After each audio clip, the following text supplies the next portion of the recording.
Dites au tribunal ce qui s'est passé. Merci, Monsieur le Président. À l'entame de mes propos, permettez-moi de remercier Dieu, Vous pouvez nous rappeler votre profession? comptable. Allez-y. Donc je disais que, à l'entame de mes propos, permettez-moi d'adresser ma gratitude au Tout-Puissant Allah de m'avoir sorti de ce guêpier du 28 septembre. Je voudrais par ici aussi remercier les nouvelles autorités pour avoir diligenté ce procès. J'adresse ma compassion à toutes les victimes qui sont aujourd'hui ensevelies dans les différentes fosses communes. Ce jour du 28 septembre, Monsieur le Président, je suis sorti du domicile familial. En ce moment, j'étais à la carrière, très tôt le matin. Je suis descendu par la route de Carrière-Concasseur avec beaucoup d'autres amis. On est arrivé au carrefour Concasseur dans les environs de 7h40, 45. On est resté un peu, il y avait les gens affluaient. Donc, dans cette attente et dans cet engouement, les échauffourées ont commencé au carrefour Amdalaï. Mais avant, les gens descendaient de Bambeto. Donc, j'ai aperçu un bus estampillé épais de la Sotragui qui venait avec des passagers à bord. Bon, ça m'a tiqué, je me suis dit, ben, comment est-ce qu'un bus de transport public peut transporter des opposants du régime d'alors? Les gens qui étaient à bord, le chauffeur est venu garer juste là où on était. Ils nous ont intimé de monter. Moi, j'ai décliné l'offre. D'autres sont montés. Donc, la vague descendait vers Amdalaï. On est arrivé au carrefour Amdalaï, au rond-point. Il y avait une ceinture de sécurité composée de gendarmes, vu que la gendarmerie était juste à côté. Donc, avec des altercations, des jets de pierre, la ceinture a cédé, on est passé. À la belle vue, il y avait un groupement de bérets rouges qui était là. Alors là, ça a vraiment tiré. Difficilement, on est parvenu à passer. Donc, mais quand même, on est parvenu à passer cette barrière aussi. Donc, on est arrivé à Dixine. De Dixine, on s'est dirigé vers la terrasse. Et au niveau juste de l'école primaire de Dixine, c'est pas si Dixine Centre, qui se trouve juste à côté de la pharmacie Manizé-Collier, colonel Thiebourou est apparu devant nous avec ses agents. Il nous a bloqué le passage. Il nous a dit de ne pas vraiment passer. On n'entendait pas de cette oreille. J'étais là. Il a tenu des propos offensants envers les manifestants. Mais de discussion en discussion, il a reculé. Et arrivé à la terrasse, j'ai rencontré Madame Yari Biriki, avec laquelle je me connaissais. Elle me dit, écoute, Hamid, on a arrêté les leaders, on a arrêté les leaders. J'ai dit, ben, on les a arrêtés où? Elle me dit, ils sont chez Jean-Marie, mais on les a arrêtés. Donc, nous qui étions ensemble là-bas, on s'est dirigés vers la route qui mène vers Gamal. Là, il y avait une ceinture de sécurité composée de policiers. On n'a pas pu traverser. Et d'ailleurs, moi, j'ai failli me faire renverser par une mamba qui nous a poursuivis. Donc, on s'est retourné. Je me suis retourné. J'ai stationné juste à la terrasse. Quelque temps après, moi, j'ai aperçu la porte du stade ouverte. Bon, je me suis demandé comment c'était possible parce que quand j'étais là, c'était pas ouvert. Entre-temps, Madame Yari Biri qui m'a dit, écoute, ils ont tué 2 personnes le matin. J'ai dit, ah, vous étiez là avant à 6 heures déjà. Elle dit, oui, très tôt, ils ont tué 2 personnes. J'ai dit, ben, où sont ces gens-là? Mais non, je ne sais pas, les corps, je ne sais pas où ils les ont mis, mais ils ont tué 2 personnes. Non, on est rentré dans le stade. Je suis resté avec des amis sur la pelouse. Bon, les gens affluaient, il y avait vraiment l'engouement et le stade était plein à craquer. Certains ont commencé à effectuer une prière. Bon, je me suis dit, bon, c'est pas le moment de prier parce que on n'est pas là pour ça. Moi, je suis monté en ce moment dans les gradins. Donc, les gens ont fini de prier. J'ai un frère qui m'a appelé. Lui, il était dans les hauteurs de Madina. Il me dit, ah, Ami, tu es où? J'ai dit, je suis au stade. Il me dit, ah, il faut sortir. Nous avons aperçu un cortège de bérets rouges ici. Si ces gens-là vous trouvent là-bas, vous n'allez pas vous en sortir. J'ai dit, ah, grand frère, là où je suis, moi, je ne peux pas sortir. L'ambiance est vraiment grandiose. Il faut que j'assiste à ça. Donc, après quelques minutes, je commence à entendre des crépitements d'armes automatiques vers le pont de Madina. Bon, au fur et à mesure il tirait, les gens disaient, vous mentez, on ne va pas céder.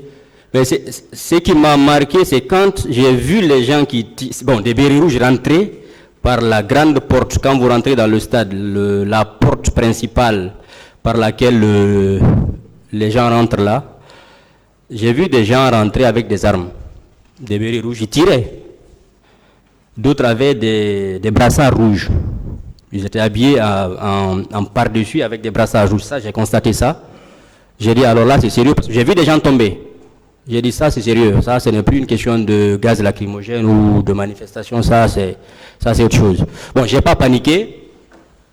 Je suis descendu de manière lucide des gradins. Je suis arrivé sur la pelouse. Chacun se cherchait. On s'est dirigé vers la deuxième porte du stade. Quand tu es sur la pelouse, il y a une autre porte. Quand tu fais face à la tribune, elle est située à gauche.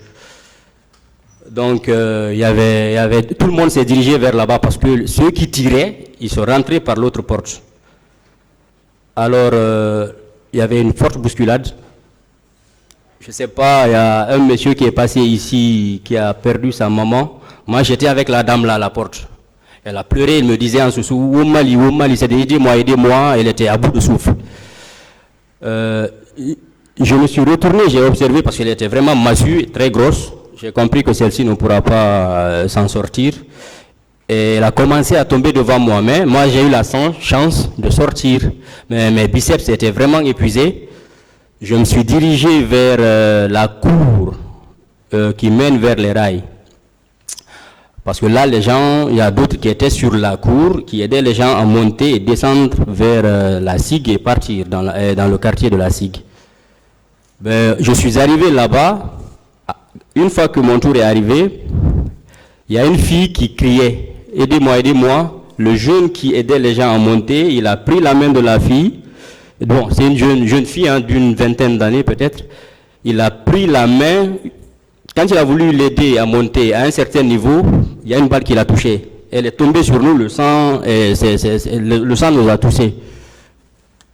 J'ai dit que là, je ne peux pas continuer, je me suis retourné.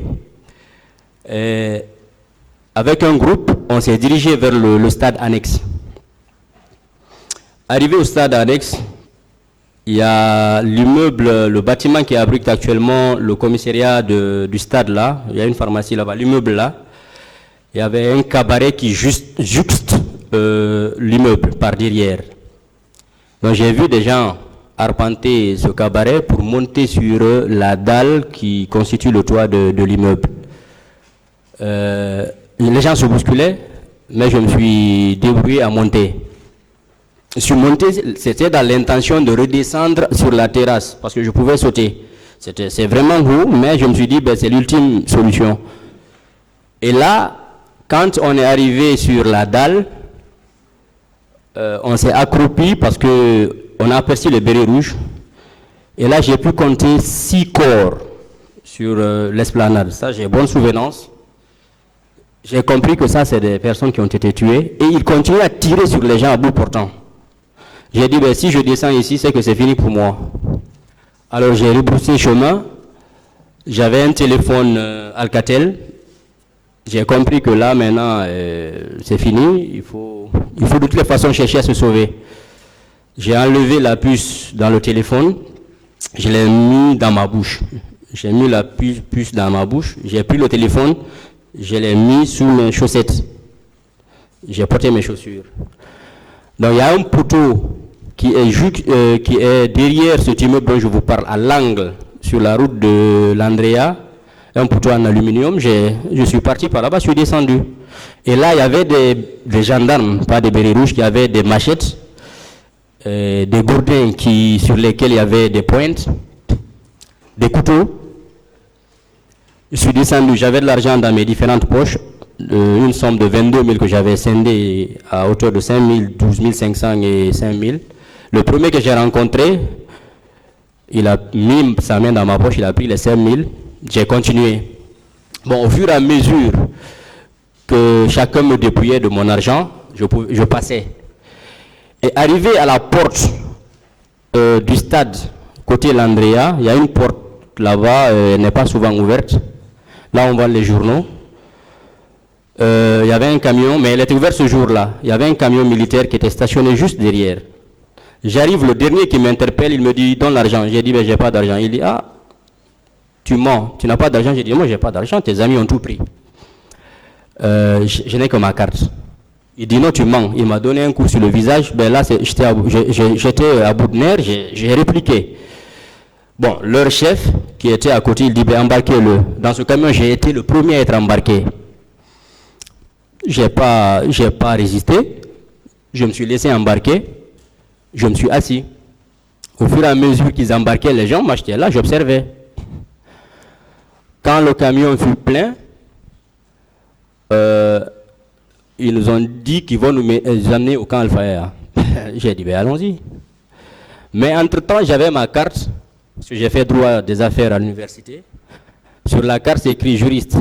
Donc, parmi les militaires qui nous ont arrêtés, j'ai dit à l'un d'entre eux, écoute, vous ne pouvez pas m'arrêter. Il dit, mais pourquoi, tu es fort de quoi? J'ai dit, parce que je suis journaliste. Chacun devait passer par tous les moyens pour se sauver. Il dit, ah, tu es journaliste? J'ai dit, oui. Il dit, tu as la carte ici? J'ai dit, oui. J'ai sorti ma carte, je l'ai montré. Il dit, mais c'est écrit juriste. J'ai dit, mais mon frère, tu peux faire quelque chose à l'école et faire autre chose dans la vie courante. Il dit, bon d'accord, reste tranquille, on va étudier ton cas. Donc, on a démarré, on est passé par la route de Dixine, Bellevue. Arrivé à Bambon, au fur et à mesure qu'on partait à Amdalaï, Bambeto, ils ramassaient les gens. Et ce qui m'a surtout marqué, c'est quand on est arrivé à Bambeto, ils se sont arrêtés à la station. Il y avait deux gamins d'une douzaine d'années, pas plus de 12 ans, qui étaient vraiment battus, frappés, maltraités. Ils les ont embarqués. J'ai dit, mais c'est des gars, ils disent non, c'est pas mon problème. Ils vont les amener. J'ai dit d'accord, on est arrivé au camp. On nous a amenés directement vers le QG du CNDD. Et là, je suis formé là-dessus. Je ne sais pas pourquoi. Parce que le QG du CNDD, c'est quand tu rentres, tu vas tout droit. Les immeubles même sont différents des autres immeubles. Et là, il y avait des officiers supérieurs qui étaient sur les balcons. Là, je me rappelle aussi. Et on a trouvé une situation dont je vais me réserver de donner certains détails ici. Qui fait pitié, Monsieur le Président. J'ai trouvé des gens, des pères de famille, pleurer. Ils étaient battus à sang. On a trouvé plus d'une cinquantaine de motos saisies, regroupées quelque part là-bas. Le camion s'est garé. Ils ont commencé à débarquer les gens. Mais le comité d'accueil était composé de bérets rouges, qui avaient des kalachnikovs, des machettes, des gourdins. Tu descends, chacun fait de toi ce qu'il veut. Moi, ce qui m'a sauvé, quand mon tour est arrivé, le jeune à qui j'ai dit que je suis journaliste, il a eu peur. Franchement, quand il a vu la situation, comment il maltraitait les gens, il m'a dit, ah, reste au milieu. Parce que les gens, les bérets rouges qui étaient là-bas, ils prenaient les machettes et les couteaux, ils venaient au niveau du camion, ceux qui étaient à côté, sur le camion, juste sur les, je ne sais pas comment on appelle ça, qui étaient assis à côté de la porte, ils les poignardaient. Bon, moi je suis resté au milieu parce que là, si quelqu'un envoie une baïonnette ou un couteau, il ne peut pas t'atteindre. Bon, ils m'ont dit de descendre. C'était mon tour, il fallait que je descende, parce que là, c'était obligatoire. Une fois arrivé à la porte du camion, le jeune à qui j'ai dit à partir du stade que j'étais journaliste, il a rabattu la porte. Il a dit au chauffeur, ben, écoute, Bon, allume la voiture, allume le camion, autour à des Réungaï. Le chauffeur a couru, il est monté, il a allumé le camion.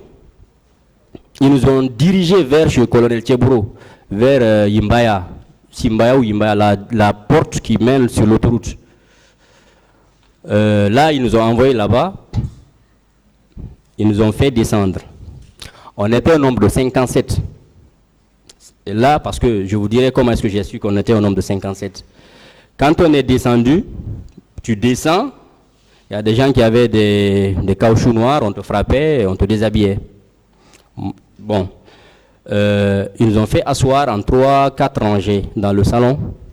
Ils ont commencé à recenser. Quand mon tour est arrivé, mais avant qu'on entre, il y a le jeune à qui je me suis identifié, il a dit à l'un des gendarmes qu'on a trouvé là-bas, il dit, il y a un journaliste parmi eux, faites attention. Donc, il a demandé à tout le monde, il dit, c'est qui le journaliste? J'ai levé la main, j'ai dit, c'est moi. Il dit, ok, reste tranquille. Il a pris ma carte, et c'est de là que j'ai perdu de vue ma carte. Mais quand on est arrivé, ils nous ont fait asseoir en rang, on t'appelle, tu viens, le comité d'accueil, chacun fait de toi ce qu'il veut, des coups de pied, là il n'y avait pas des baïonnettes ou des gourdins, voilà quoi, chacun faisait des prisonniers ce qu'il voulait. Mais moi j'ai eu la chance, comme ils ont compris que j'étais journaliste, quand mon tour est arrivé, le commandant qui était là, il m'a dit, bon mon frère reste derrière. C'est là que j'ai vu les exactions qu'ils infligeaient aux gens. J'ai attendu, quand ils ont fini de faire leur sale besogne, ils m'ont appelé, je suis venu, ils ont dit, bah, écoute, tu es journaliste? J'ai dit oui. Ils disent, bah, pourquoi tu es parti au stade? J'ai dit, bah, écoutez, c'était juste pour un reportage et que je ne suis pas le seul journaliste à aller. Ils m'ont dit, ah, où est ton matériel? J'ai eu l'intelligence de dire que les bérets rouges ont saisi ça au stade parce que là, j'avais une blessure quand je montais sur le maquis dont je vous ai parlé qui jouxtait l'immeuble au stade là, je me suis blessé au bras, à la main ici. J'ai dit, bah, écoutez, vous avez vu, dans les altercations, quand ils ont voulu retirer mon matos, je fus blessé. Ils ont dit, ah d'accord. Ils m'ont mis dans une salle où il y avait 3 personnes, un Portugais, un Guinéen, un Capverdien qui était accusé de trafic de drogue. La salle a été climatisée, cette cellule a été climatisée, ça je le dis ici. Mais les autres, 54 personnes, parce qu'ils ont libéré une personne avant qu'on ne soit totalement enfermé. Et il y a un chauffeur de la Sotragui qui était dans le lot, lui et moi, on a été enfermés avec ces gens-là, les narcotrafiquants là, dans la même cellule. Mais les 54 autres, ils les ont enfermés dans une même cellule. Ça, je suis formel, parce que quand ils ont fini, j'ai eu la chance, avec les gendarmes qui étaient là maintenant, d'être avec eux. J'étais un peu libre de mes mouvements. Parce que je pouvais sortir de la cellule, venir au salon. Ils ont enfermé 54 personnes qui étaient blessées. J'ai vu des gens saigner par l'anus, Monsieur le Président. Je m'excuse de le dire ici. Mais c'est la réalité. Donc, moi, j'ai passé la journée, on a passé la journée ainsi, jusqu'au soir. Ils m'ont appelé à l'immeuble, je crois au deuxième étage, un bureau dans lequel il y avait 3 officiers gendarmes. Ils m'ont dit, Monsieur Diallo, écoutez, vous avez vu ce qui s'est passé au stade. Ils avaient des amulettes, hein. Et vous avez vu ce qui s'est passé au stade.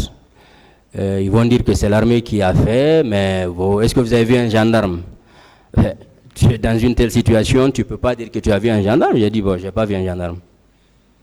Ensuite, ils m'ont dit, d'accord. On sait que si vous sortez d'ici, vous allez tout rapporter, parce que vous, les journalistes, là, vous ne gardez pas les secrets. J'ai dit, ah, moi, je ne vais rien dire. Quand vous me libérez, je ne dirai rien.